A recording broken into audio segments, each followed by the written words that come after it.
देखिए ये थोड़ा हिचकते हैं अच्छा। भाजपा वाले दिखाने के लिए। यदि ये चाहे तो 500 से भी ऊपर क्या 543 सीट भी आ सकती है। 500 हाँ। बिना विपक्ष के हाँ, कैसे ले- काम चलेगा? ये तो यही चाहते हैं। पार्टी सत्ता में रहती है, सामने वाला विपक्ष भी मजबूत होना चाहिए। तो राहुल गांधी में परिपक्वता है, मैच्योरिटी है। ये बाबा विश्वनाथ और मान पूर्णा से मेरी प्रार्थना है कि थोड़ा मैच्योर हों, क्योंकि उनकी हर बात को लोग जो है जैसे लगता है कि चुटकुला बना के लोग पेश करते हैं, वो इस तरह की बातें हरकतें करते भी हैं समय समय पे। रामलला जिस दिन अपने यहाँ प्रवेश किए हैं उसके बाद से तो जैसे लग रहा है कि भगदड़ मची हुई है।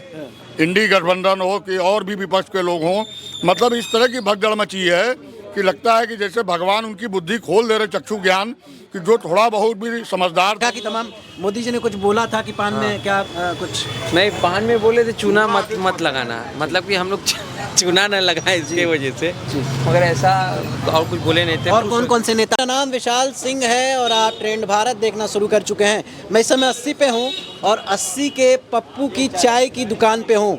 आप तमाम सोशल मीडिया और तमाम जगहों पे पप्पू की चाय की दुकान के बारे में सुने ही होंगे। मोहल्ला 80 एक पिक्चर भी बनी है, मूवी बनी है जिसमें पप्पू की चाय का जिक्र है। आप देख सकते हैं तस्वीर श्री गोपाल चौरसिया पान भंडार, जहाँ पे प्रधानमंत्री मोदी ने पान खाई थी। यहाँ एक सज्जन है, बात करते हैं। क्या शुभ नाम है? शरद शुक्ला। शरद शुक्ला जी। कहाँ से हैं शुक्ला जी? मैं यहीं से मूल निवासी हैं। एकदम। तो पप्पू की चाय की दुकान बड़ी फेमस है। प्रधानमंत्री मोदी यहाँ आए हैं और कह रहे हैं कि लोकसभा चुनाव तो नज़दीक है। क्या माहौल है काशी का? जहाँ तक चाय की दुकान की बात है, ये मोदी जी के आने से फेमस नहीं हुआ है। अच्छा, पहले से तो है। 50 साल से ये फेमस रही है। मोदी जी के आने से यहाँ बस ये है कि वो आए यहाँ चाय पिए हैं, इसलिए बाहरी यात्रियों की मतलब भीड़। फेमस था इसलिए मोदी जी यहाँ आए। हाँ, तो बाहरी यात्रियों की भीड़ मोदी जी के नाम से आने लगी। अच्छा। पप्पू चाय के नाम से नहीं जी जी। कि भाई मोदी जी चाय पिए तो हम भी वहाँ पियेंगे। ये फर्क है। आजकल तो ट्रेंड हो गया, कहीं भी जाते हैं मोदी जी तो तमाम सारे। बस वही बात है। हाँ, चाहे वो हजारों साल पुराना हो, लेकिन वो नगण्य हो जाएगा। लेकिन मोदी जी आज चले जाए तो ये हुआ कि अरे 1000 साल पुराना नहीं, ये आज से है। ये तो क्या काशी का क्या माहौल है इस समय? माहौल अभी कुछ जो है नहीं। हाँ? अभी तो कोई माहौल नहीं बन रहा। माहौल तो बन जाता है समय आने पर जो है। नहीं, लेकिन भाजपा तो तैयारी कर चुकी है। वो तो भाई देखिए, वो तो मोदी हैं। अब भाजपा का ये पहले तो कांग्रेस का था, बाद में भाजपा का गढ़ हुआ, वो तो निकालेंगे ही सीट। और चुनाव तो कैसे चल रहा है ये तो सभी जान रहे हैं। हम आप सभी जो है उस पर क्या इस बार क्या जो है लोकसभा में क्या लग रहा है, क्या होगा इस बार? भाई ये देखिए ये थोड़ा हिचकते हैं अच्छा। भाजपा वाले दिखाने के लिए।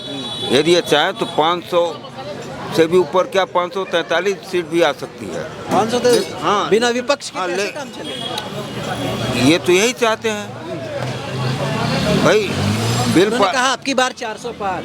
हम तो कह रहे हैं कि वो केवल एक हिचक के कारण। अच्छा। उनके हाथ में ईवीएम में ऐसा हुआ है कि वो 543 भी। लेकिन अब आप ईवीएम कैसा है? ईवीएम ये- बड़ा खुल के बताइए। ईवीएम में भी जो व्यवस्था हो चल रहा है मामला हाँ। क्या? एक चीज आप ये बताइए, आप पत्रकार हैं, जी जी। आप चुनाव के समय जब सर्वे करते हैं, लोगों के बीच जाते हैं, तो लोग अपनी अपनी पार्टी के पक्ष में ही बोलते हैं। 10 लोग खड़े तो कोई अपने पक्ष हैं? वोट क्या वो दूसरे को देगा? वोट के दिन वो दूसरे को दे देगा कि जिस पार्टी के बारे में बोल रहा है। मैं इस समय चुनावी यात्रा में निकल चुका हूँ। मैं तमाम नहीं, तो ये मैं मैं आपको कह रहा बता रहा हूँ एक बात कि 10 लोग जो अपने अपने विचार रखते हैं, वो एक हफ्ते 10 दिन बाद वोट भी उसी पार्टी को देते हैं। तो एमपी छत्तीसगढ़ वगैरह हम लोगों ने देखा, जैसे आप हमसे बातचीत करें, इस बातचीत के बाद कहीं नहीं लगा कि वो 164 सीट पाएंगे। बस वैसे ही है ये। जैसे हम जब लोगों से पूछ रहे हैं, वो अपने दुख को तो बताते हैं, वो बताते हैं महंगाई है, बेरोजगारी, लेकिन बाद में कहते हैं कि आएगी तो भाजपा है। ये कैसे? नहीं, सभी नहीं कहते हैं। हाँ, वो कहने का कारण है, वो हमने बताया ना कि पब्लिक ओपिनियन जो होती है 15-20 दिन पहले चुनावी माहौल में, ऐसा नहीं कि हम आज बोलेंगे किसी को वोट देंगे कल किसी को, ऐसा नहीं होता है। आम पब्लिक जिसके पक्ष में बोलती रहती है, उस समय तत्काल हफ्ते 10 दिन 15 दिन उसी को वोट देती है। तो यदि उसको वोट देती है तो सीट कैसे दूसरे की बढ़ जाती है ये। अच्छा, स्थानीय होने के नाते आपका क्या क्या लग रहा है इस बार क्या होगा? होगा वही, मोदी लड़ेंगे, मोदी जीतेंगे यहाँ से अच्छा वो तो कहना कोई ही नहीं क्या लग रहा है इस बार भी बनारस से ही लड़ेंगे ये, या इसमें कोई संशय अब है? बीच में तो कुछ लोग कह रहे थे कि शायद इस बार कहीं और थे, लेकिन लगता नहीं। अब देखिए जैसा वो। ठीक यहाँ पे एक भाई साहब भी हैं जिनका चौरसिया पान भंडार है। आपके पिताजी ने शायद पान खिलाया था? जी पिताजी भी खिलाए थे, साथ में हम भी खड़े हैं, देखेंगे। अच्छा, आप भी खड़े हैं, ठीक है। हाँ। हमने सोशल मीडिया पे देखा कि तमाम मोदी जी ने कुछ बोला था कि पान में क्या कुछ नहीं, पान में बोले थे चूना मत लगाना, मतलब कि हम लोग चूना न लगाए इसके वजह से, मगर ऐसा और कुछ बोले नहीं थे। और कौन कौन से नेता आपके उसमें आए हैं इस दुकान पे?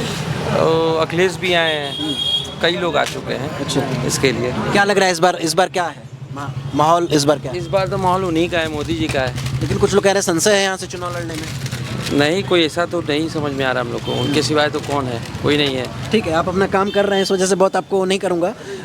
क्या शुभ नाम चाचा जी? डॉक्टर भूपेंद्र प्रताप सिंह रिंटू हमारा नाम है। अच्छा, आप अधिवक्ता हैं जी? हम बीएचयू छात्र संघ के महामंत्री रहे। ये हमारा पद संचालन आता है, स्वयंसेवक है। मैं समझ गया जी जी। और मैं 1994 में छात्र संघ का विद्यार्थी परिषद से महामंत्री भी रहा। ठीक है। मेरा पूरा नाम भूपेंद्र प्रताप सिंह रिंटू। अभी क्या कर रहे हैं? इस समय वहीं पे मालवीय जी की कृपा से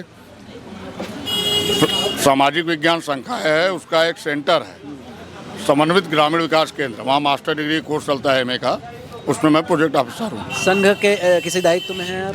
नहीं, मैं विश्वविद्यालय में प्रोजेक्ट ऑफिसर हूँ। अच्छा, नहीं ऑफिसर होने के बाद भी संघ का कोई दायित्व? संघ का मैं कार्यकर्ता हूँ, आजीवन कार्यकर्ता रहूँगा।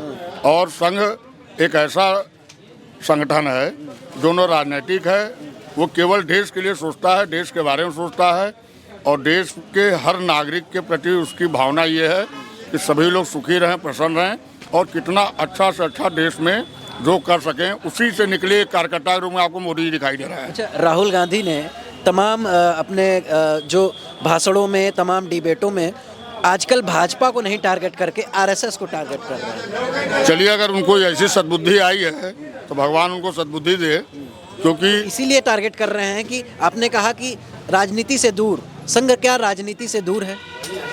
नहीं, अब उनकी क्या सोच है तो वही बता पाएंगे, लेकिन हमारे दृष्टि से हम लोग ये चाहते हैं कि हमेशा किसी भी देश में लोकतंत्र कहा जाता है कि जो भी पार्टी सत्ता में रहती है, सामने वाला विपक्ष भी मजबूत होना चाहिए। तो राहुल गांधी में परिपक्वता है, मैच्योरिटी है। ये बाबा विश्वनाथ और मां अन्नपूर्णा से मेरी प्रार्थना है कि थोड़ा मैच्योर हों, क्योंकि उनकी हर बात को लोग जो है जैसे लगता है कि चुटकुला बना के लोग पेश करते हैं, वो इस तरह की बातें हरकतें करते भी हैं समय समय पे। लेकिन तमाम लोग कहें कि उनके बातों को घुमा फिरा दिया जाता है, कहते कुछ और है सोशल मीडिया। ये तो आप भी जानते हैं कि ये गलत कहा जा रहा है, क्योंकि उनकी बात तो लाइव दिखाई जाती है, सामने दिखाई देता है कि वो किस तरह का बचकाना हरकत करते हैं। आप मीडिया जगत से आप भी जानते होंगे इस बात को, इसमें हमको तो बताने की जरूरत नहीं है। और अगर आम जनमानस इस चीज़ को जानता है तो लगातार जनादेश भारतीय जनता पार्टी मोदी जी के नाम पे, योगी जी के नाम पर, हेमंत बिस्वा शर्मा के नाम पे मध्य प्रदेश, छत्तीसगढ़ अभी चुनाव हुआ है, जहाँ की छत्तीसगढ़ में तो एकदम ही कहा जाता है कि भाजपा नहीं आएगी। राजस्थान में आप देखे ही, तो एक तरफा जनादेश क्यों दे रही है जनता? क्योंकि जनता देख चुकी है कि आज सबसे अच्छा विकल्प भारतीय जनता पार्टी के जो नेता हैं नरेंद्र मोदी, उनके नेतृत्व में देश का भला हो रहा है। वैश्विक स्तर पे इतना ऊंचाई पे देश का नाम गया है। जो लोग विदेश रह रहे हैं, उन्हें किसी से आप अगर बात कर लीजिए तो अपने को गौरवान्वित महसूस करते हैं आज बोलने में कि मैं भारत हूँ, मैं भारतीय हूँ। मैं भारत हूँ, मैं भारतीय हूँ। क्या लग रहा है माहौल क्या है? एक तरफा माहौल है, कहीं कोई लड़ाई नहीं। अब आप तो देख ही रहे कि इंडी गठबंधन की दशा पिछले 22 जनवरी को रामलला जिस दिन अपने यहाँ प्रवेश किए हैं, उसके बाद से तो जैसे लग रहा है कि भगदड़ मची हुई है। इंडी गठबंधन हो कि और भी विपक्ष के लोग हों, मतलब इस तरह की भगदड़ मची है कि लगता है कि जैसे भगवान उनकी बुद्धि खोल दे रहे, चक्षु ज्ञान, कि जो थोड़ा बहुत भी समझदार थे, साफ सुथरे थे, वो निवेदन करके भारतीय जनता पार्टी की तरफ आ रहे हैं, और कांग्रेस से तो कोई एक भी सीट शेयर करने को तैयार ही नहीं है। ठीक है, नीतीश जी एक लीडर के तौर पे आ रहे थे विपक्ष के, अब वो चले गए भाजपा में। भारतीय जनता पार्टी तमाम कटाक्ष कर रही थी, लेकिन वो भाजपा में आ गए तो अब कुछ नहीं बोल रही है। ये क्या भाजपा गंगा है जो आके कोई साफ हो जा रहा है? भारतीय जनता पार्टी, मैंने शुरू में बोला ना कि आज देश में भारतीय जनता पार्टी और नरेंद्र मोदी जी के अलावा कोई विकल्प जनता को दिखाई नहीं दे रहा है। और नीतीश जी नो डाउट हम लोग की नज़र में बहुत अच्छे नेता थे, हैं और रहेंगे। उन्हीं की बुद्धि भ्रष्ट हुई थी कि कुछ दिनों के लिए वो जो जंगल राज वाले RJD है उसके साथ अलायंस में चले गए, लेकिन 22 तारीख को लगता है रामलला के पदार्पण के बाद उनकी भी बुद्धि खुल गई और अपने सही जगह पे आ गए हैं। और सही सरकार अब चलेगी। और नीतीश जी और भाजपा के द्वारा पहली बार जब सरकार बनी थी तब से बिहार में लॉ एंड ऑर्डर मेंटेन हुआ, उसके पहले मेंटेन नहीं था। राहुल गांधी मंदिर जा रहे हैं, शिव जी की पूजा कर रहे हैं, अब तो वो भी हिंदू हो गए। राहुल गांधी का हजारों फोटो होगा, उनके बहन प्रियंका का हजारों फोटो होगा। मंदिर भी जाते हैं, चर्च भी जाते हैं, मस्जिद भी जाते हैं, लेकिन चुनाव के अलावा कभी नहीं जाते हैं। वो फोटो हजारों केवल चुनाव के समय दिखाई देता है।